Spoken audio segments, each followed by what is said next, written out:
Hi, hi friends. Welcome back to the videos. Yeah. So today,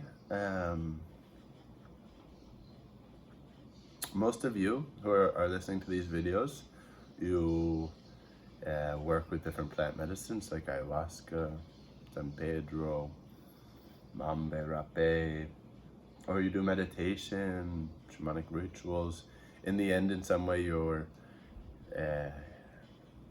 in some way, what you've done is you've set in your life the predominant spiritual path of the heart, of consciousness, to be your main reason for life.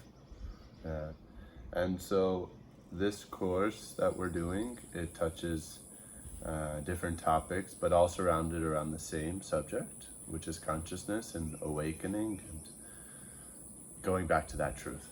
A lot of people who work with me and work with my teacher, Taito Juanito, and the different teachers I work with, they work with the plant ayahuasca. And so I thought in this video, let's talk a little bit about ayahuasca, and we'll follow this up with some more talks about it in other videos. Bueno. So for the basics, ayahuasca is two plants. It's the ayahuasca vine, and then you have the chacruna leaves. The ayahuasca vine is the masculine component, and the chacruna or chagronita, chagropango, different names, leaves, that's the feminine. And so it's two different plants. Yeah. And so just from the start, there's something about this union, this marriage, that sort of blows the mind open. It sort of blows the consciousness open. And why is that? If you go to the Amazon jungle, how many hundreds of thousands of different plants are there? And so somewhere, at some point, what happened? Did a few indigenous people say, okay, we're gonna sacrifice this tribe, and we're gonna go and we're gonna try all of the different plants, and we're gonna brew them, and we're gonna brew them into pairs. Then maybe at some point we'll find a very healing, sacred brew, and that brew we're gonna call ayahuasca. And so just by thinking, meditating on that union, it's clear that something bigger is happening in consciousness. That there's spirits, that there's other beings in the air. As we're talking, there's other beings here. There's other beings of light where you are, where I am, and spread throughout. And so there, we can start to see that something much bigger is happening here. As we start to dive into the truth of consciousness through meditation, through plant medicines, through prayer, through yoga, whatever path you're on, we start to see that the possibilities are limitless. And there's so much beauty in this life, and there's a lot of untapped potential for our soul and for our purpose and for what we want to give in this life and how we can live, and what sort of happiness and what sort of discoveries we can make about the truth of who we are. So some of you will have maybe used ayahuasca a few ceremonies. Some of you, maybe you've decided it's your life path, and others, maybe you haven't used it and would like to try. So in these videos, I'm gonna try and touch all different bases and try and make them approachable to everyone. A few things to know about ayahuasca is that you know nothing about ayahuasca, and I myself, leading ceremonies and working with this plant, also know nothing about it in a certain way. I mean, in a larger scope, we really know nothing about the universe as well. But this is good. A place of no mind, a place of no knowing. Socrates What he said is, after so many years of studying and learning and growing and this and that, he says, the only thing I now know is that I know nothing. And so this is a state of consciousness, a state of beingness that sounds to the mind, sounds to society like we've gone backwards. But the great sages and masters know that this is the true state of who we are. Because in that state of not knowing, there's not the mind, the ego, and the self, the state of separateness. And so there, it's like we're empty and open, and so we enter into the divine dance, the divine flow with the universe. And in that way, the universe can dance and speak and sing through us. And so that way as well, when we come to the medicine, there's a mystery in the medicine. You know, of course, on the material plane, we do know certain things. We know that 2 + 2 = 4 because of something we've studied. And, you know, there's certain things for the logical mind that's known so that we can function and drive and do different things. And when we see with the medicine, it sort of breaks free of all the structures, of all the boundaries, and of space and time.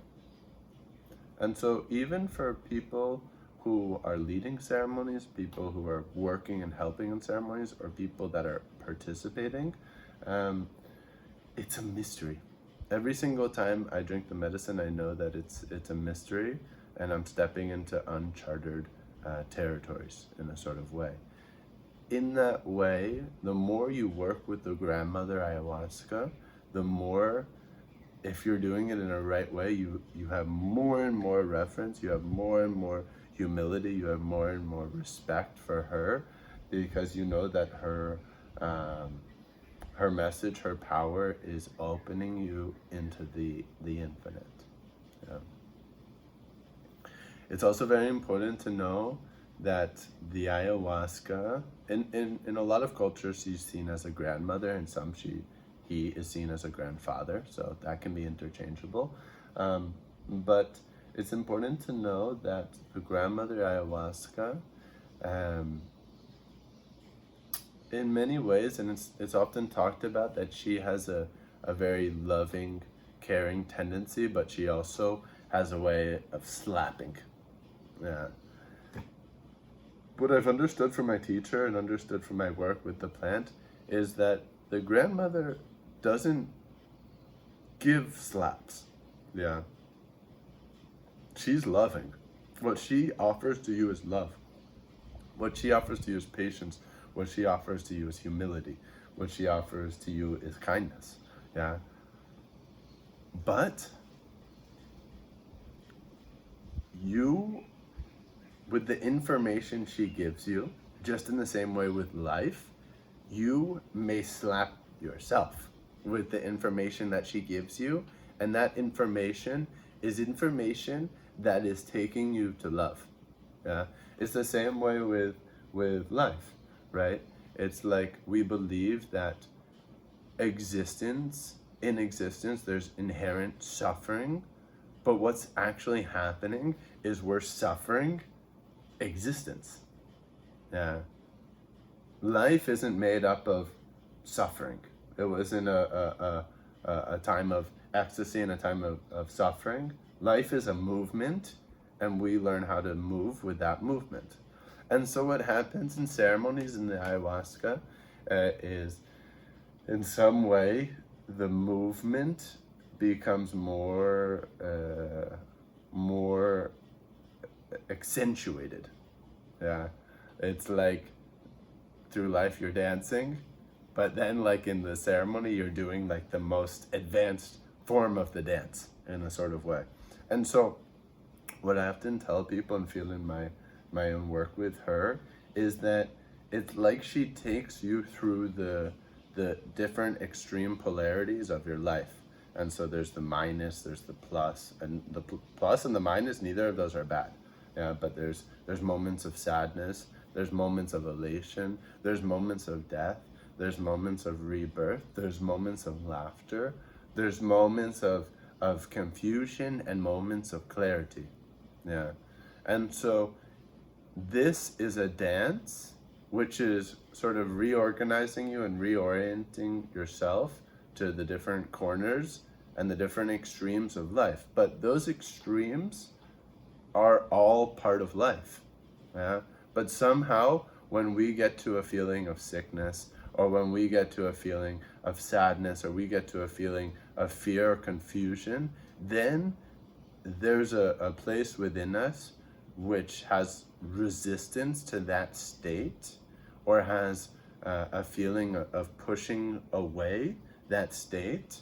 And then instead of allowing it as a sort of natural eddy in the flow of our life, we become attached to it.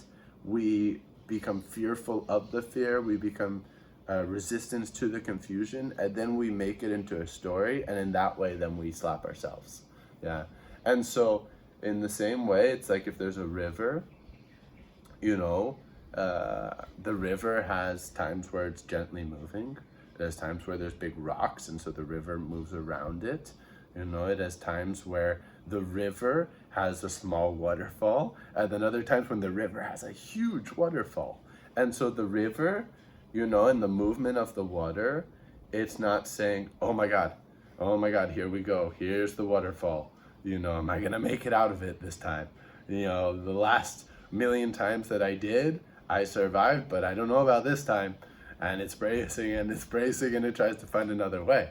No, the same thing if a dam comes or whatever comes in the river, the river, or the water, we should say, the ease of the water keeps moving in that easeful way, no matter what it comes up against. And so there's a way that we learn, and the ceremony is teaching us how, here comes the waterfall. Ease, relax, you know, smile, embrace it, hold it. Ah, yes, you know, here comes the waterfall. This is gonna be a good drop. You know, this is exciting. It's been gentle for a while. That was good too, but now even better, I'm going for the fall. Yeah. And so this is a state of beingness that then it's like you come out of the ceremony, and the ceremony has taught you now in life how to deal with the rocks, how to deal with the gentle, how to deal with the falls, but only if you continue to do the work, you continue to do the integration.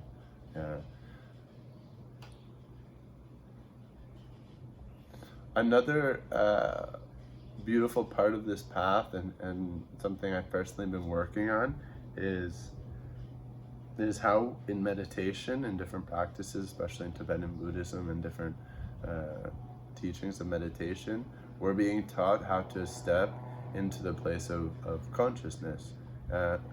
It's a step into it, but it's also more of a shift or a relaxation or a sort of seeing that consciousness is what we are. And so there, we're entering into a sort of empty place. Yeah. And from that empty place, the waterfall, the water, the boulder, all of that is just a sort of movement and dance through what you are, which is consciousness, and that it doesn't change your essential nature. And so in this course, and as you work in meditation, different practices, as you start to shift into the truth of who you are, you start to see that in a ceremony, whether a demon comes or whether an angel comes, or whether, you know, an angel comes and gifts you an orb of light, the truth of who you are, consciousness, is everything.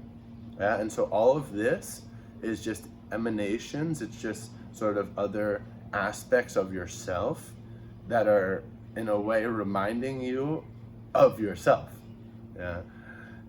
Because it's all stemming from the same place and all goes outwards into the same place.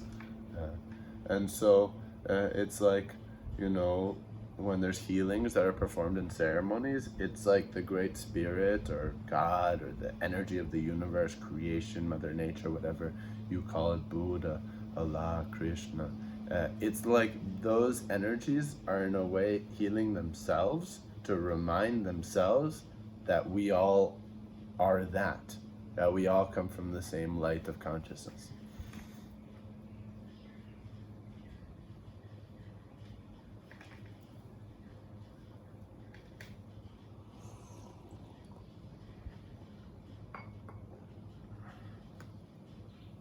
It's important to know that whether you've worked with plant medicines or you're going to start to work with them, that it's a strong medicine, the ayahuasca. It's a strong, all of these plants are strong.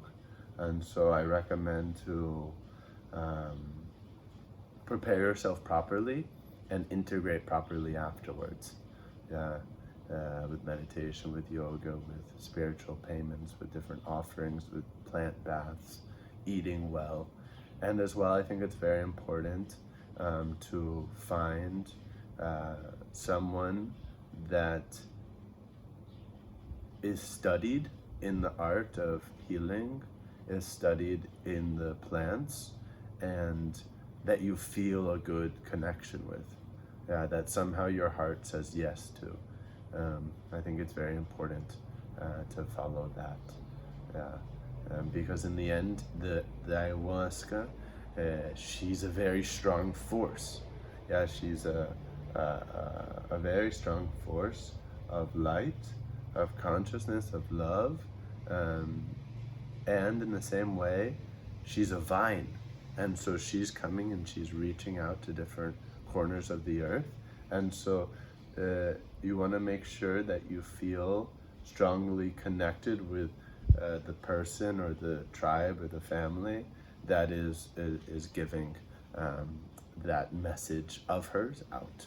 And that you know that they'll properly care for you in times of need, in your integration in the ceremony, and all of that.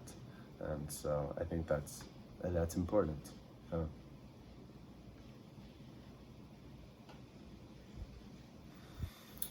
Some other things about the plant. I think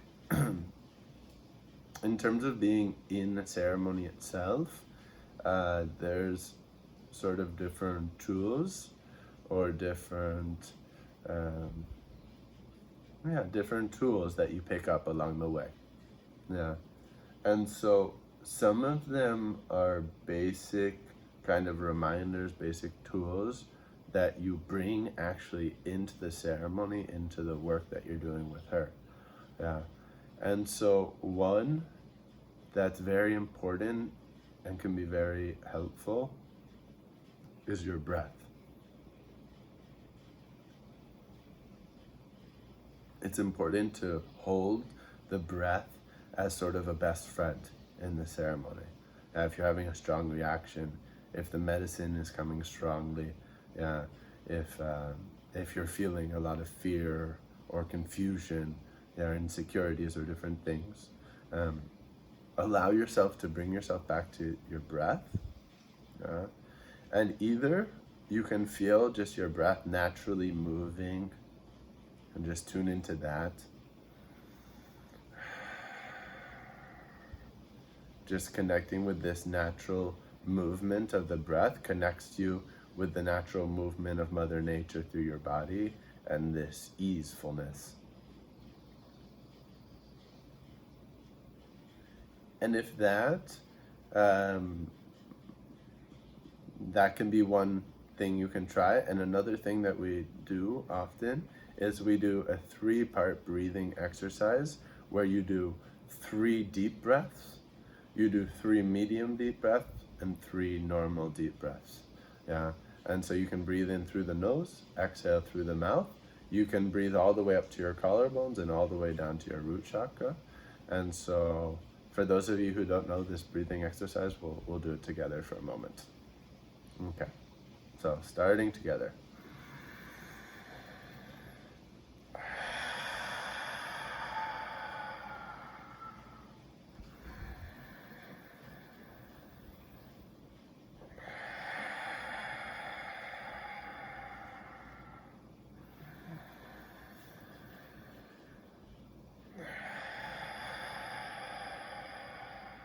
And now medium deep breaths in through the nose, exhaling through the mouth.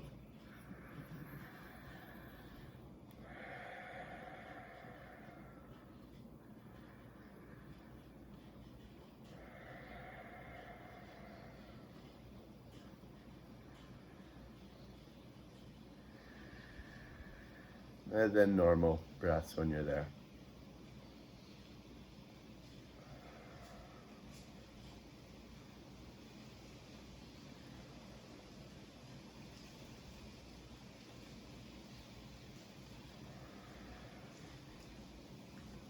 Beautiful. So this breathing, as you see, just by doing it once, it sort of calms your nervous system down. And in this course of integration and spiritual growth that I'm working on, and that will be out in the next month or so, we'll be doing different breathing exercises. And so the important thing with that breathing exercise is to do it through the different stages. Yeah, because if you just stay on the deep breath, then you can have too much oxygenation and that won't be good for you. And so it's good to go through the 3 deep, the 3 medium, and 3 shallow, and then you can repeat it if you feel you want to, and that was helpful. Yeah. Another beautiful thing to be aware of during ceremonies, and something my teacher explained to me, Taita Juanito, is that it's important to relax your body. Yeah. So I was asking him, what happens when I'm helping in the ceremony and I'm having a very strong reaction. The yahe comes and she's moving me. And he said, good. This is good. What you do, because what you start to learn in this lineage in particular, and probably in other lineages, is that we put the perspective of everything is good. The strongest, the most difficult reactions, most difficult ceremonies, they're good. So just embrace everything in the ceremony. Open yourself to whatever's coming. So he said to me that when the reaction is very strong, you can use your breath, as we just talked about. And also what you want to do is you want to relax your body completely. You want to relax everything. Your toes, your ankles, your legs, your knees, your thighs, your hips, your stomach, the back, the neck, the shoulders, the wrist, the hands, the head. You could even do like a quick body scan or a longer body scan and kind of go through relaxing everything and relaxing the eyes, everything.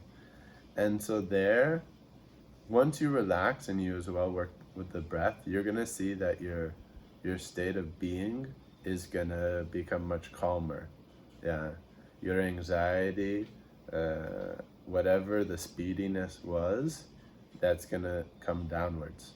And so then as a result, the mind will also relax. And then as the result, the vision, the intensity of it, you'll find more stillness inside of your being to sort of accept it or to be with it and to not try to run from it. Because often what happens is the vision comes and we're trying to run from it. And so as we run from it, it's like we're turning our heads, or we're closing our eyes, or we're squeezing our fists, or we're like curled up on our side, and so you'll see that the way your body is, and in life as well, if we're feeling very fearful, where our heads are down.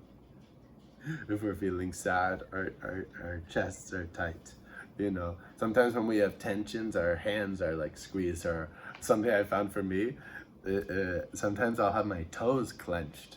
And so there's different ways in the body where like our body reacts and tightens, and that's a way of resisting our own healing, our own liberation, because somehow the body has got wound up into different sort of configurations that aren't right. right? There's areas in the body where energy is blocked. Yeah. There's stagnation, which causes illness or causes different things of the body. Yeah. And there, what happens is that there becomes a distortion in the body. And so the body has become wired in a way that it shouldn't. And so now through the ceremonies, we're unwiring. Yeah, we're allowing the wiring to go back to a natural energy flow. And so we need ourselves to relax. And so at the end of this video, I think the medicine is a very beautiful plant. You know, it's something in my path that's helped me immensely to grow, to evolve, and to heal. Yeah. And so if you feel it in your heart, you can come and work with us sometime. We'd be happy to have you. And there's many other good people around the planet serving medicine, and make sure to seek out those ones you feel very clear with. It's a very sacred medicine, and so take the work with it seriously. You know, it's nice to be in a natural environment when you do the plants, if you can. And it's a beautiful path. It's a beautiful medicine. It's a beautiful path. And so if it's for you, you know, I hope your heart is open to it, and if not, it's also wonderful.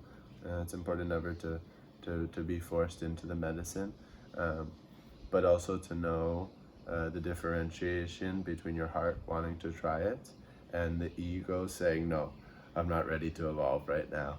You know, like I'm 50% miserable, I'm 50% sad, and maybe 10% happy and 40% angry, but like at least I have 10% happiness. Yeah. You know what happens if I would go and do the medicine, or I go and meditate, or I go and do yoga, then I would get 9% happiness. You know, that would be a huge de-promotion. And so sometimes what happens is the ego or the mind is comfortable in the ground that we're on now. Yeah. I remember my dad told me a kind of spiritual metaphor that I liked. And he said that what happens in life is that we're like a trapeze artist. And so we're swinging. Yeah. We swing back and forth. And at a certain point, we realize that we can go on this one bar over and over and over and over again. Or in a certain moment, we can release and grab the other bar. Yeah, that's like, we could say, on the path of spiritual evolution. But there's a point there where we're free falling, where we don't have either bar. Yeah. And so I know sometimes in the path of meditation, and definitely in plant medicines, you feel that part where you're not on either bar, and we're scared of that. That's sort of the what if. Now, we're not actually so scared of where we're gonna land. It's more we're scared of the space, the sort of abyss in the middle. Yeah, because once we get to the other bar, if we don't like that other bar, we can find a way back to that bar, or we can go for another one. And in the end, in every moment, we're swinging to a new bar. Yeah, in every moment, we're being reborn. Parts of us are dying. Yeah, and so it's the space, in a way, that we're often scared of, and as well, sort of losing the precious happiness that we have, and somehow there's an attachment as well to the precious anger that we have, the precious sadness, the precious fear.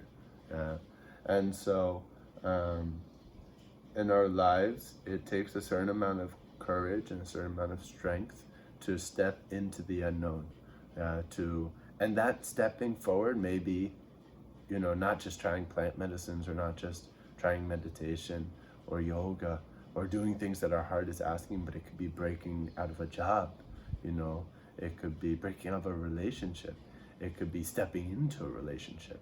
It could be stepping into a new job, you know? And so the plants and these spiritual paths as well gives us sort of spiritual strength and courage to take these steps into the unknown in our lives, and to sort of put everything in the grace of the movement of consciousness. Okay, so thank you. I've been enjoying doing these, so thank you for taking the time to listen. And I hope it's very beneficial for your life, and it adds to the fire in your soul for love, and for growing, and for seeing the truth of what you already are. And so wherever you're seeing this, if you're seeing this in the course, or if you're seeing it on Facebook, Instagram, YouTube, if you're in the course, wonderful. If you're in one of the other places, I'll have a website below where we do shamanic retreats with meditations and different things, and information will be coming about the online course. And as well, you can send me a PM, or I'll have my email there, and you can connect with me for any of the offerings that we have. So, love you, blessings, lots of joy, and that you have a very good life.